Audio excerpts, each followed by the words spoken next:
Hello everybody and welcome. In this video I will show you how to fix when one earbud isn't working on your headphones JBL Vibe Flex.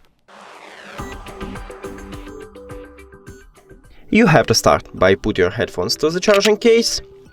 Now with disconnecting from the phone. And then remove it from the charging case.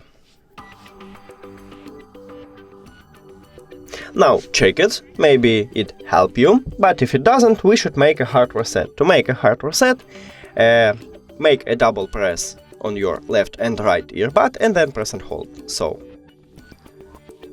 1, 2, and now press and hold.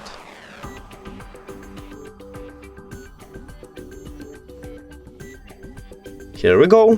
Now click the information icon or settings icon if you have Android. Forget this device. Forget device. Also, if you have Android, click pair new device. And now click on it at the device list. And we did it!